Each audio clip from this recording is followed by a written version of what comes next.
Everyone, तो कैसे हो आप सभी। आई होप सभी अच्छे होंगे। जैसे कि आप सभी पता होगा कि हमारी CSIR net life sciences preparation strategies में हमने कल यूनिट फर्स्ट बायोमोलिक्यूल्स के बारे में समझा था।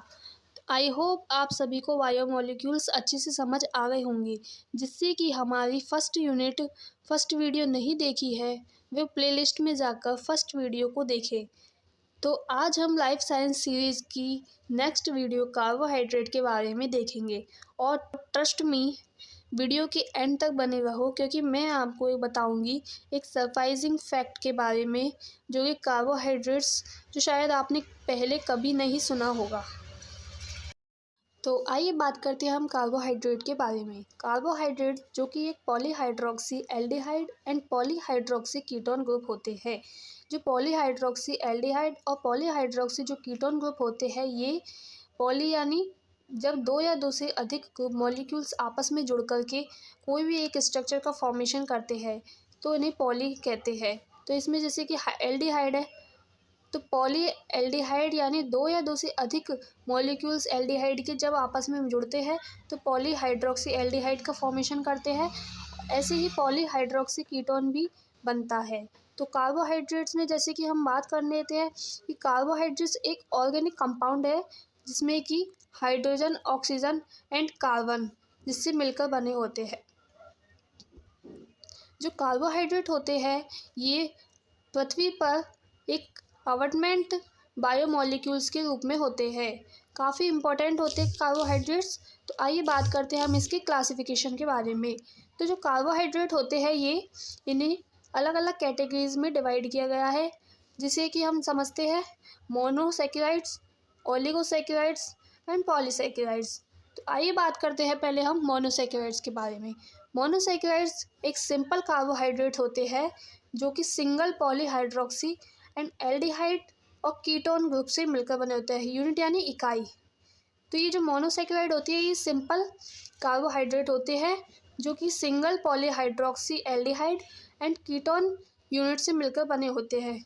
अब बात करते हैं हम ओलिगोसैकेराइड्स के बारे में। ओलिगोसैकेराइड्स जो कि एक पॉलीमर होते हैं, ये दो या दो से अधिक 2 या 10 मोनोसैकेराइड्स जो कि एक ग्लाइकोसिडिक लिंकेज के द्वारा जुड़े हुए होते हैं ओलिगोसैकेराइड्स का फॉर्मेशन करते हैं। इन्हें क्लासिफाइड किया गया है di, tri and tetra depending upon the number of monosaccharides, जो कि जैसे कि मोनोसैकेराइड्स के नंबर के अकॉर्डिंग डिपेंड करते हैं। अगर 2 नंबर होते हैं तो डाई, 3 नंबर तो ट्राई एंड 4 नंबर तो टेट्रा। ओके, बात करते हैं हम जैसे कि डाईसैकेराइड। तो डाईसैकेराइड यानी 2 मॉलिक्यूल्स यूनिट होते हैं।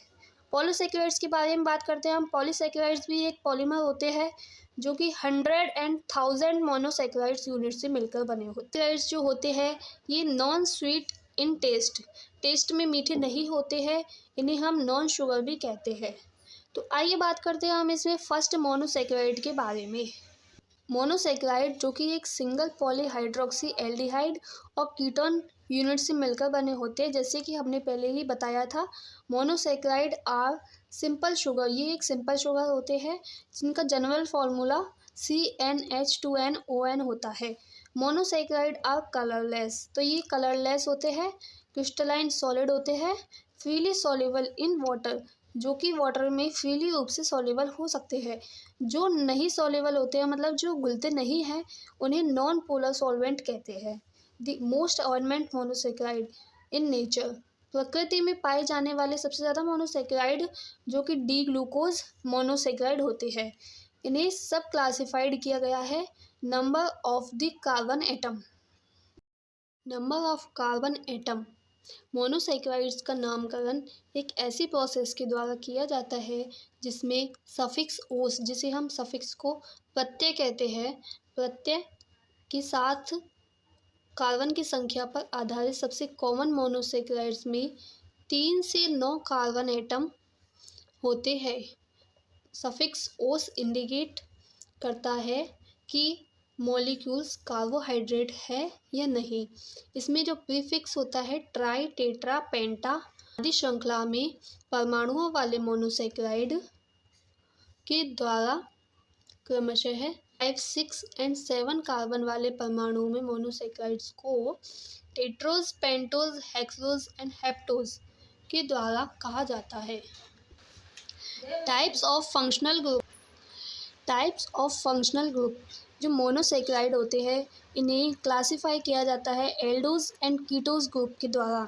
एल्डोज जिसे हम मोनोसेक्राइड कहते हैं ये है एल्डिहाइड ग्रुप के द्वारा बना होता है। कीटोज एक मोनोसेक्राइड है जो कि कीटोन ग्रुप के एग्जाम्पल से समझते हैं हम। मोनोसेक्राइड ग्लूकोज एक एल्डोहेक्सोज है, अर्थात इसमें 6 कार्बन हेक्सोज और एक एल्डिहाइड ग्रुप एल्डो होता है। इसमें जो 6 कार्बन होते हैं ये हेक्सोज एंड कीटोन ग्रुप होता है और इसमें 6 कार्बन हेक्सोज एल्डिहाइड ग्रुप होता है। ये ट्रायोज एक सिंपलेस्ट मोनोसेक्राइड होता है। अगर 2 ट्रायोज डाईहाइड्रोक्सी एसीटोन और ग्लिसरल्डिहाइड देखें तो डाईहाइड्रोक्सी एसीटोन कीटोज है बिकॉज इसमें कीटो ग्रुप होता है। ग्लिसरल्डिहाइड एल्डोज बिकॉज इसमें एल्डिहाइड ग्रुप होता है। तो जैसे कि हम इसमें डायग्राम में देखते हैं तो ये जो ग्लिसरल्डिहाइड है ये एल्डोज है बिकॉज इसमें एल्डिहाइड ग्रुप जुड़ा हुआ है। सेकंड देखिए डाईहाइड्रोक्सी एसीटोन, इसमें कीटोज है मतलब कीटोन ग्रुप जुड़ा हुआ है। पहले बात करते हैं हम क्वेल मॉलिक्यूल्स की। जो क्वेल मॉलिक्यूल्स होते हैं ज़्यादातर मोनोसेक्राइड्स में क्वेल सेंट्रल होते हैं। ये एक टेट्राहाइड्रल कार्बन एटम जिसमें 4 अलग अलग सबस्टिट्यूएंट्स यानी प्रतिस्थापी होते हैं उसे क्वेल सेंटर कहते हैं। जैसे ग्लिसरल्डिहाइड में C2 कार्बन एक क्वेल सेंटर होता है। क्वेल मॉलिक्यूल्स ऐसे होते हैं जिसमें 2 कॉन्फ़िगरेशन होते हैं जिन्हें एंटियोमर्स कहते हैं। ये एंटियोमर्स आपस में एक दूसरे के मिरर इमेज होते हैं लेकिन एक दूसरे के सुपरइम्पोज नहीं होते हैं।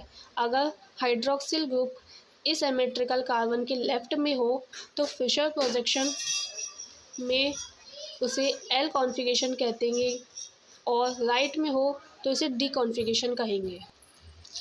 D glyceraldehyde and L glyceraldehyde जो कि पॉइंट ऑफ व्यू से दोनों कॉन्फ़िगरेशन एल्डोज और कीटोज ग्रुप में होते हैं। ये मोनोसेक्राइड्स होते हैं जिनमें क्वेल सेंटर पाए जाते हैं। ये दोनों डी मोनोसेक्राइड्स जिसे हम डी ग्लिसरल्डिहाइड बोलते हैं, एल ग्लिसरल्डिहाइड जिसे हम एल मोनोसेक्राइड्स कहते हैं। तो आइए बात करते हैं हम एपिमर्स के बारे में। एपिमर, अब हम बात करते हैं एपिमर की। बहुत से शुगर क्लोजली रिलेटेड होते हैं और सिर्फ कार्बन एटम से ही स्टीरियो केमिस्ट्री में अंतर होता है। एग्जाम्पल देखें हम इसका तो डी ग्लूकोज और डी मैनोज में सिर्फ कार्बन 2 पर अलग अलग कॉन्फ़िगरेशन होती है। ऐसे शुगर हम एपिमर कहते हैं। उदाहरण देखते हैं डी ग्लूकोज और डी मैनोज जो कि डी ग्लूकोज और डी गैलेक्टोज दोनों एपिमर है लेकिन डी मैनोज और डी गैलेक्टोज एपिमर नहीं कहलाते हैं क्योंकि कॉन्फ़िगरेशन में एक से अधिक कार्बन पर अलग है।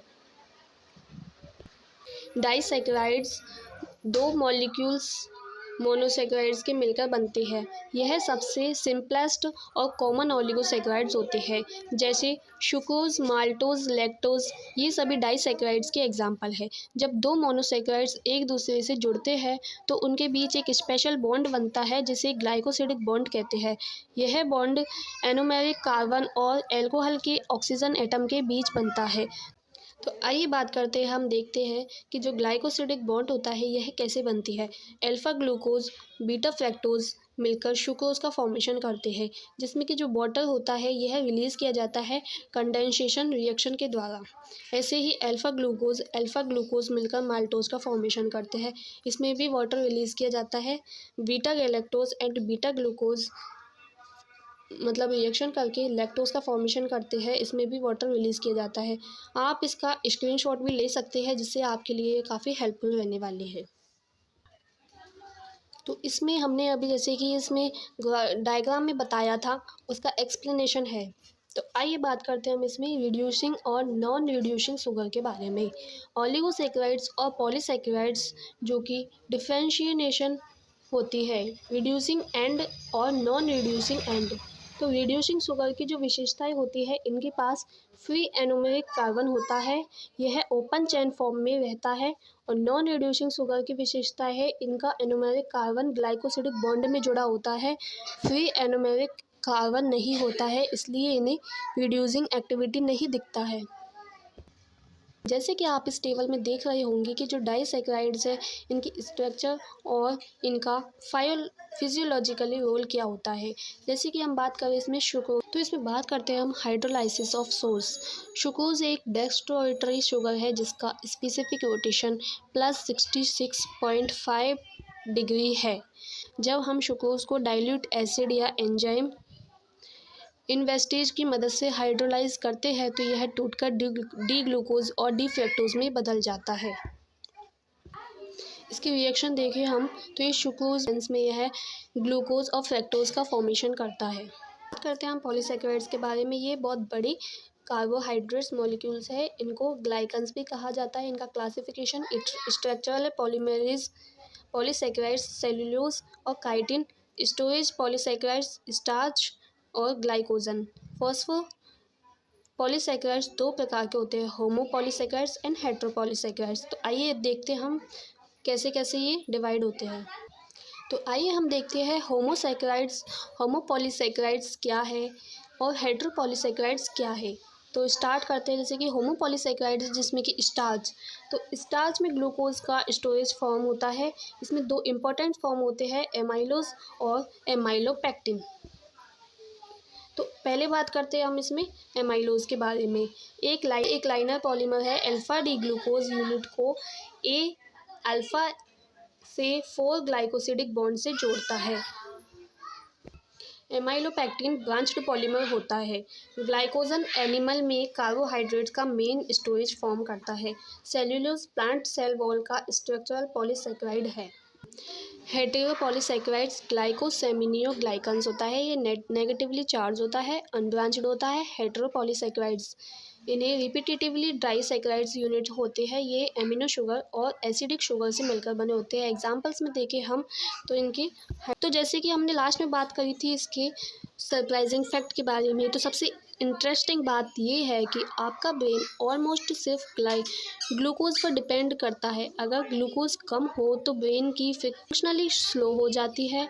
ये एक रीज़न है कि हेल्दी कर्व्स डाइट इम्पॉर्टेंट है।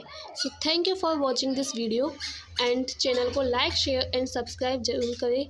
सो बाय बाय और मिलते हैं अगले वीडियो में।